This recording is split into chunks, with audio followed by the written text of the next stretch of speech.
They called him a hero.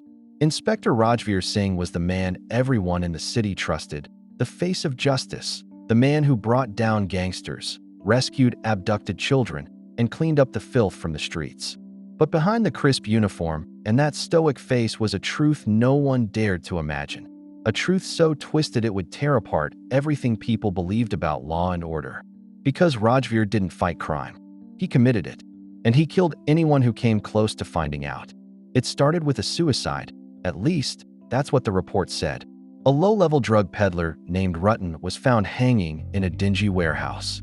No signs of forced entry, no defensive wounds. Just a man who apparently couldn't take the pressure. Case closed. But there was one rookie constable, Akash, who didn't buy it. He had seen Rutan a week earlier, scared, shaking, looking over his shoulder like someone was watching. Rutan had tried to speak to someone in the station, but he never got the chance. Akash began asking quiet questions, digging into Rutan's arrest files. That's when he noticed something odd. The arrest had been logged by Rajveer himself, but the CCTV footage showed someone else bringing Rutan in. That someone had been transferred out of the station just 3 days later. No explanation, no trace. And then that officer disappeared entirely. Resigned, relocated, or something worse. Nobody knew. Akash mentioned this inconsistency during a casual tea break with another colleague. The next morning, he found his locker emptied, his phone wiped, and a typed warning note shoved under his door. Curiosity kills careers. He tried reporting the issue to the ACP, but the ACP, usually sharp and alert, seemed distant, detached, even afraid. That's when it hit Akash. This wasn't just a cover-up. It was a system, a machine, and Rajveer was at the center of it. 3 days later, another body turned up. This time, it was Shalini, a journalist who had been investigating police corruption for years. Her articles had named Rajveer more than once, but always cautiously, without accusation. Her death was ruled an accidental overdose. Except she never touched drugs. Her last known call was to a confidential informant. Akash traced the number to a prepaid SIM that had gone offline the same day. The station didn't even open a file. Akash knew he couldn't trust anyone inside the department. So he started working alone, compiling a personal dossier, collecting interviews, camera footage, and leaked case files. One name kept surfacing again and again, Rajveer Singh. But not as the hero, as the cleaner. Every time a major case got close to revealing a larger network, be it drugs, arms, or human trafficking, Rajveer was assigned. And each time, the key witness died, the evidence went missing, and the case got shut. The pattern was undeniable. What scared Akash the most wasn't what Rajveer was doing. It was who was protecting him. Judges, ministers, senior police officials. They all praised him in public, gave him awards, held up his face as the symbol of integrity. But behind closed doors, they used him as a weapon, a man who killed not for justice, but for silence. Rajveer wasn't rogue. He was trained, molded, and deployed. Akash needed proof. Real proof, not just speculation. So he made a move that would either expose everything or get him killed. He posed as a corrupt officer looking for protection, reached out through a local middleman, and asked for a meeting with the fixer. That was the word whispered in the back alleys when referring to Rajveer.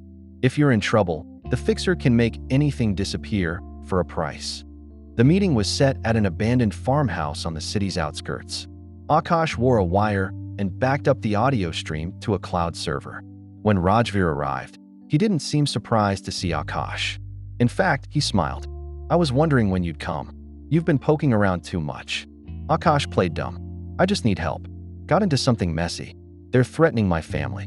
Rajveer lit a cigarette and leaned back against the table. Everyone gets into messes. The smart ones know when to shut up. The dead ones don't. He looked Akash in the eye. "Which one are you?" The conversation turned tense. Rajveer didn't admit anything directly, but he didn't deny it either. His words were laced with threats disguised as wisdom. Sometimes, doing the wrong thing keeps the right people safe. That's what I do. I keep the streets clean so you kids can play cops and robbers without getting your hands dirty. Akash left the meeting alive but shaken. He had the audio, but it wasn't enough to indict Rajveer. He needed a body, a name, a location. So he broke into an old case archive and dug out files from closed investigations, ones that had Rajveer's signature. One file stood out. It belonged to a woman named Kavita Jeswal, a social worker who went missing 3 years ago after accusing a senior officer of running a trafficking ring. Her body was never found. But the day after her disappearance, Rajveer filed an internal report claiming she had left the country. Akash traced Kavita's last location to a now-abandoned rest house owned by the police department. Locals had stopped going near it, calling it haunted. He snuck in late at night, flashlight in hand. The air was thick with dust and silence. In the basement, he found what he wasn't supposed to, dug up ground, bits of fabric, and something metallic. He called forensic experts anonymously the next day. 3 days later, human remains were confirmed. DNA matched Kavita Jeswal, and Rajveer Singh was suddenly on leave. But Akash didn't feel safe. That same night, someone broke into his apartment. Nothing was stolen, but his bed was slashed, and his wall had 3 words spray-painted in red: "You're next." The department called it temporary leave, but everyone knew what it meant: damage control. Rajveer had been publicly removed, but privately protected. The news barely covered it, just a small line on the last page. Even the forensic report on Kavita's remains vanished from the official database within 48 hours. Akash had saved copies, of course, but he knew they wouldn't be enough in court, especially not when the judge himself once shared a dinner table with Rajveer. This was no longer about evidence. It was about survival. The night after the break-in, Akash relocated to an old lodge on the outskirts, using a fake ID. He kept his movement limited, his calls encrypted, and his laptop always offline. He had one mission now: to make Rajveer's sins public, not through the system, through the people. If the law was too corrupted to act, then he'd expose Rajveer with everything he had, leak by leak, truth by truth, piece by piece. But he had to be careful. Rajveer wasn't just dangerous. He was surgical, the kind of man who didn't make mistakes, the kind of man who made people vanish without a sound. Akash reached out to the only person he could trust, Shalini's younger sister, Rima. She'd gone underground after her sister's death, but Akash found her through an old media contact. When he told her what he'd discovered, she didn't cry. She didn't scream. She just stared blankly and said, "I knew it. They said she overdosed, but I found her notebook. She wrote your inspector's name 6 times, all in red ink." That notebook became the next clue. Shalini had written dates, names, and coordinates, places where she believed victims were being held before they disappeared. Most of them were construction sites now, washed clean. But one stood out: a warehouse near the industrial zone, untouched, unsold, sealed since a fire broke out there 4 years ago. Akash and Rima waited until midnight and broke in. The place reeked of burnt wood and chemicals. Flashlights in hand, they scanned the soot-covered walls, the melted beams, and the rotten floorboards. That's when Rima screamed. A charred table in the center had metal restraints, burnt, but still bolted. Beside it, buried under debris, were scorched photos. Victims, tied up, eyes wide in terror. Some were girls, some boys. Some Akash recognized from missing persons posters that had never been updated. One had a badge, a police cadet who'd disappeared during training. The horror in that room was unspeakable, but it was real. And now, it had a name: Rajveer. They uploaded the photos to a secure server, planning to send them to international journalists. But before they could leave, they heard footsteps outside, multiple boots, heavy and organized. Akash peeked through a crack. 4 men in black were approaching silently, no flashlights, no sound. He recognized the formation. This wasn't a raid. This was a hit. They slipped out through the back window, running into the night, their breath loud and frantic. One bullet cracked past Akash's ear, another shattered the car window. He and Rima drove without lights, ditching the vehicle 5 kilometers away and hiding in a culvert until dawn. They were now marked. Rajveer hadn't been suspended. He'd been released, off the leash, with orders to erase. By morning, Rima's burner phone was flooded with strange messages, random numbers, blank texts, coordinates. Akash traced one to a public park.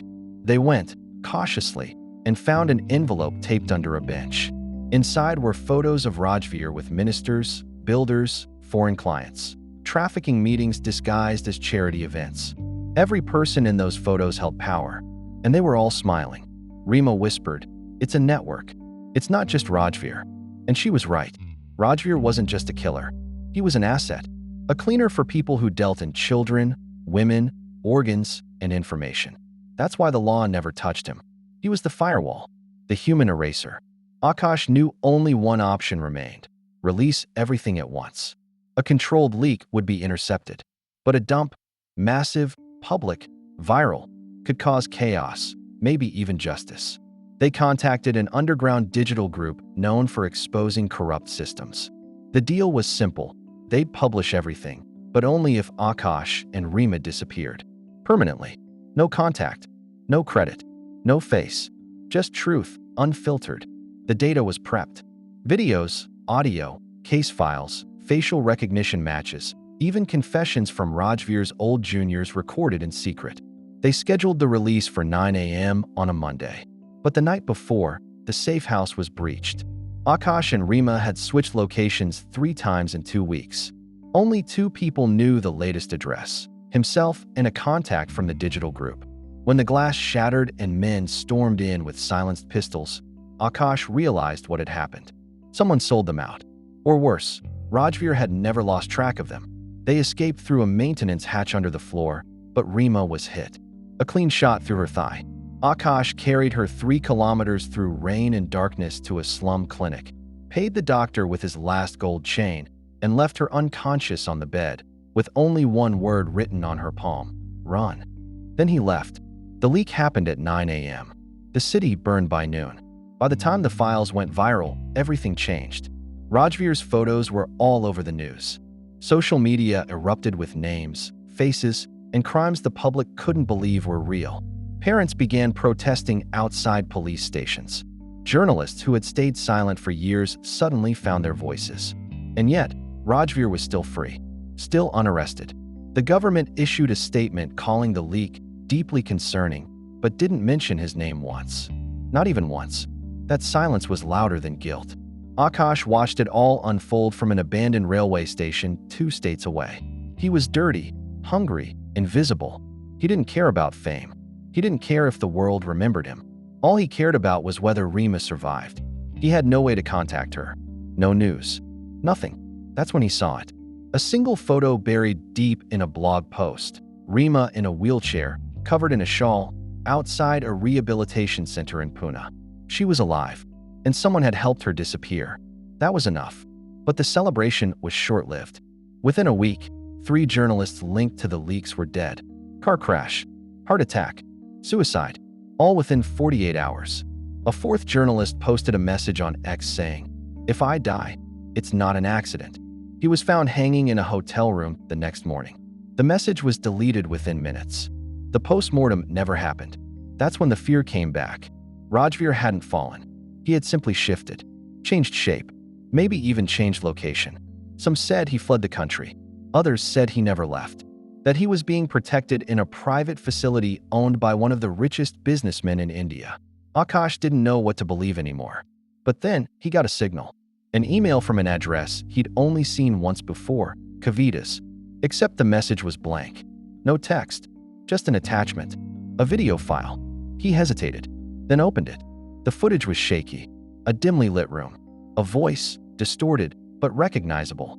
Rajveer's, talking to someone off camera. The girl screamed too loud, he said casually. I had to put the pillow over her face. It wasn't personal. Then laughter. Cold, confident, clean. The video ended with his face, clearly visible, staring directly into the lens. Like he knew it was being recorded. Akash didn't sleep that night. The clip wasn't just a confession. It was a taunt. A message. Rajveer was alive. Still operating. And he knew Akash was watching. The next day, Akash received a box at a remote mail center. No sender. Inside was a police badge. Burned. Melted. Twisted. And beneath it, a note. You're next. He wanted to run. But he didn't. Not now. Not after everything. He went back to the warehouse, alone. This time, not to find evidence, but to set the place on fire. Erase the ghosts. Leave nothing behind. He watched the flames rise, crackling through the rotted beams and stained walls. The fire department came too late. No one asked questions. Back in the city, people began whispering stories. Of secret agents. Of blackmail. Of officers vanishing without explanation. The system didn't collapse, but it cracked. Just enough to let the light in. New officers stepped up. Old ones retired early. Files long buried were suddenly reopened. Not because the government wanted to, but because the people refused to forget, refused to let silence win. 1 year later, a documentary aired online titled, "The Cop Who Killed to Protect a Secret." It had no credits, no interviews, just raw footage, victims' names, surveillance clips, and that final confession from Rajveer. It was shared millions of times in a week. International media picked it up. The government denied everything, but it didn't matter anymore. The truth had already gone viral. Akash now lives off the grid, changing cities, faces, names. He carries no phone, no ID, no voice. Only a small flash drive around his neck, containing everything, just in case. Sometimes he passes old posters of Rajveer marked "Wanted." Most are torn, faded, or covered in graffiti. But he always stops, always looks, because deep down, he knows this story isn't over. It never was.